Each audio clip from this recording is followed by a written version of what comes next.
Chap Tales. Don't you wanna hear some Chap Tales? Chappity Chap Tales. How you doing, people? Are you good? I hope you are. Okay, so another chap tale for you. I thought it might be funny. It was quite a funny day. Anyway, another fishing one for you. Okay, so when I've spoke about fishing, carp fishing in the past, over other episodes or whatever, I always say that we used to go up Hampstead Heath because it was on our doorstep. And yeah, did a lot of our fishing on that heath because the place is full of carp and it's not that well known. So, do you know what I mean? But if you're a carp fisherman and you've never fished the heath before, give it a go, mate. There's loads of rules being put in place now, so speak to the parkies before you set up, otherwise you might make a wasted trip. Okay, so anyway, right, this day I was indoors. It was early morning, Saturday morning, and I was bored and I just didn't know what to do. So, and there weren't none of my pals about. So I was like, right, that's it. Going fishing. So got my gear ready and that. Got my Jack Russell Lennon and off we went. Just walked over the heath with like my rod bag and a rucksack and just like a little store something. I can't remember what it was, some fold-away chair or something easy to carry. Went over there, decided to go to the boating pond, which is Parley 3. In between the men's swimmer and Parley 4, which is like a bird sanctuary sort of pond and all that.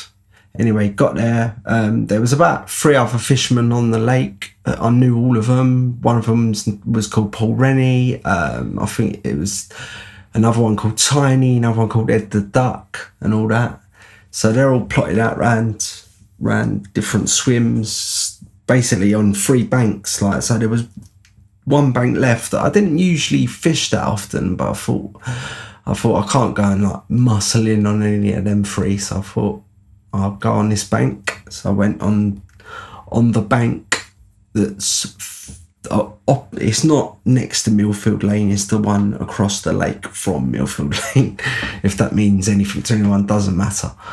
Alright, so set up, yeah, got everything ready, boom, and then cast it out, and then I was sitting down playing with my Jack Russell Lennon, just having, do you know what I mean? Like, and I'd waved at all the other fishermen and that, and so anyway, I'm sitting there, and then boom, I've only been there 40 minutes, something like that, and none of the other 3 have had anything because I spoke to Ed the Duck because he was like on the bank just round the corner from me, and I spoke to him and he had said that him and the other 2 have not had anything.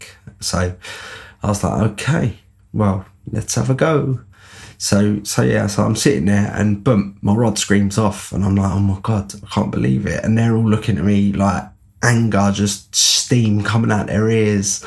So I struck into a fish, and then so I'm like thinking I'm gonna be playing like £20 carp or whatever, but this it's like you can feel something's on the line, but it's just coming in easy as anything, right? So I got it like down near the side of the bank, put the landing net in, got it in the net, lifted it out of the water, and it was like a tiny skimmer bream, like little silverfish, tiny, and it was just ridiculous. Like, so I lifted it out of the net on this hook, like a size 6 hook I think I was using. It was like practically the size of the fish. So I had it like that in the air, and the other 3 are just cracking up, like they're just all laughing and think, oh, whatever. So I unhooked the fish, made sure it was all sweet, and then put the fish back into the pond, let it swim off and get on with its day. So I was like, all right, take that one on the chin, you know what I mean? So then I cast back out to where I was, chucked out some free baits and stuff like that, sat back down with the old Russell, old Lenny, and I think even the dog was looking at me as if to say, that ain't what you usually catch. And yeah, so I was just there, and then boom, it's gone again, the alarm, right? Not like some carpy, big, massive, whatever, but it was going. So I struck into it, and then again, this time it's coming in easy, but it's feeling like a bit of a weight, like dum, dum, dum, as it's coming along, like, so, and I'm thinking, what is this? Like, is this a carp with a broken leg or something? You know what I mean? Like, so I get it right in close and then lift it up out of the water. And what is it? It's a flipping crayfish. It was a quite big one as well. I swear to God, I should have took it down Pret and made them cook it for me. But yeah, I was like, oh my God. It's just like, it's not hooked, it's just hanging on, you know what I mean? So I just shook my line a bit and it dropped into the water. And I'm looking across at the other three, and they are cracking up, like they think this is proper funny, right? So I was like, no, I was determined to catch something just to shut them up. But so anyway, I cast out again, boom, baited again, boom, done everything, sat back down with the dog, and then again, it's just like not screamed off, but it's like, I don't know, like little, it was weird. It was a weird run, and it had happened just after casting out as well. Like I'd only just put it on the buzzer, and it was like pulling very weirdly, like. So anyway, struck into it, and then boom, this one felt like a fish. Like it felt, I don't know, it was like not like anything I'd ever caught before. It didn't feel like a carp, didn't feel like a tench. It just, I don't know, it was just weird. So anyway, start bringing it in. Anyway, when I get closer to the bank with this, whatever it is, a towel comes out of the water and splashes and that, and then the other three can see that I've actually got a fish on. So boom, I can see the ducks walking around to me and just to see what's going on. So in the end, I land it and I pull it out of the water, and I'm looking at this net, and I ain't joking, it is a pike. It's the only pike that I've ever caught in my life, and it was about, I don't know, it was a jet pike, so it was about under £5, but it was there in the net, and I was just looking at it, and I was looking around, like, and I think Ed the duck had just realised that it weren't a carp, and he was just laughing or whatever, weren't coming around no more, like, and I was thinking to myself, I don't have forceps, so there's no way on God's pretty little earth that I am putting my hand anywhere near a pike's mouth. So I'm shouting to Ed and that, and I'm saying, come, please come and help me, and he wouldn't, he was just like, nah. So in the end, Paul Rennie from the other side has left his gear with someone, I don't know who, but he's walked round to me, like, and he's like, he's got a pair of forceps with him, but they're quite small ones. But I was like, Paul, mate, I was like, I can't take that hook out of this fish, no way. And he's like, don't worry, I'll do it for you, mate. So anyway, he's unhooked it all nicely or whatever, and I actually did hold it for a photo, and yeah, it was just nuts. Coming carp fishing, and I've had a crayfish, a skimmer bream, and now a pike.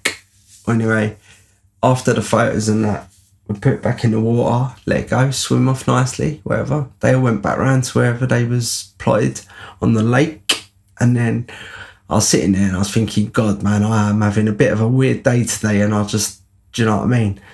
So anyway, cast that again, same spot, whatever. That pike was obviously chasing them skimmer bream. Do you know what I mean? So anyway, yeah, so I'm back out there, I'm sitting playing with the dog and that, whatever, and then a good hour went by, nothing. And really in that lake, you've got to keep checking your baits, because the crayfish just massacre anything, you know what I mean? So I thought I'd bring my rod in and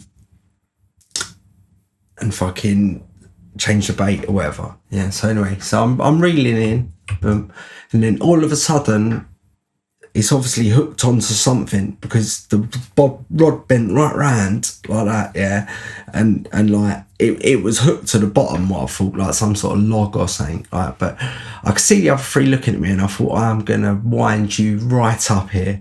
So I was like that. I was holding the rod and I was shaking my hand as if a fish was pulling me, and I had it all bent round like that, and I was like, fucking hell, it's a big one. So obviously at this point they thought he has got something on, so they've all run round and they're like, oh, how's it feel? So for a good 5 minutes, I'm winding the life out of these 3 fishermen, right? And then after 5 minutes or so or whatever, I just can't carry on no more. I'm just like laughing, and they're like, what? And I was like, it's not a fish. I'm up to the bottom. And they're like, whatever. So we're all talking, and then anyway, I'm pulling in all different ways, trying to get it in without snapping up. So I think it was Tiny said to me, just like face your rod to where it is in the lake and walk backwards, like as if, and see if it'll come in, like, do you know what I mean? So I did that, and then boom, I could feel whatever I was hooked into, it was dragging along the bottom of the pond. So I said to them, I said, oh, well, it's coming in or whatever, at least I'll get a log out of the way, and no one else is going to get all caught up on it or whatever. So I brought it right into it. It was like, boom, in the drink, right under my feet, at the side of the bank, like. So I was half thinking, do I want to put my hand in this lake, you know what I mean? Like with the crayfish, they're like flipping monster lobsters. So anyway, I followed the line down with my hand to the whatever, into the water. And then when I felt what it was sort of hooked to, I was thinking, what is that? So I was like, I grabbed it and I just thought, I'm just going to not try and unhook it. I'm going to take it out of the lake. So I lifted it out of the lake, and I'm not joking, it was a boat. It was somebody, because that pond is like a boating pond as well, like where I don't know what the rules are now. So if you're going there, give Deef a call or whatever and find out what the rules are. But it used to be like a boating lake as well. So I pulled this boat out of the water and laid it on the bank or whatever, yeah. And then I've looked round at them 3 and my dog, and I swear to God, all 4 of them was all cracking up. They were just on the floor. They was laughing. They was going, Chapman, you are the best carp fisherman in the world. And I was thinking, you bastards, man. So I was like, oh, God. I said, and that is my cue to do one. So I'm off ski, mate. So I unhooked my hook from this boat, packed all my gear away and all that. And I had it all packed up and that. And then another fisherman arrived, not with their gear, just, I can't remember his name actually, but he's seen this boat and he's like, what's that? And I was like, oh, I just fucking pulled it out of the water, didn't I? He's like, oh my God. He's like, can I have it? And I was like, yeah, if you want. Why? And he goes, I'm going to make it into a bait boat. And I was looking at him and I was thinking, it's like a fucking galleon, you know what I mean? You're going to have that plotting around the pond, dropping boilies, are you? And I said, you can have it, mate. And the other 3 was just in tears. It was just like they was like, Chapman, man, you've made this day worthwhile, even though no one's caught anything properly. Like, I said, what do you mean? I've had a £5 pike and a half an ounce skimmer bream. And it was like, yeah, but you didn't come here to catch that, you know what I mean? You came here to catch carp, and none of us have done that. And I was like, and you're very right, and that's why I'm off. So I was like, I just got my gear, got my dog, and me and Lennon walked off into the sunset. Yeah, and I left them, walked home, got home, just sat down with like a glass of orange juice in my kitchen, and I was just like, what is going on here? Like, but it was funny because like the other fishermen that live on Ingester Road, like my proper mates and that, like Dean and I can't even remember who else, could have been Cookie, do you know what I mean? But they obviously heard this story from the other fishermen on the lake because they knew them as well, you know what I mean? It's like coming down the stairs to see them all, like, and they're like, oh my God, it's the best carp fisherman in the world. And I just couldn't live it down for a little while. But that was the first and only time that I caught a pike. Crazy. All right, well, I hope that brought a smile to your face. And love you. All right, nice one. Thanks for listening. Like, subscribe, smash bells, and all that sort of stuff. You know the score. All right, speak later. Bye-bye. Chat Tales.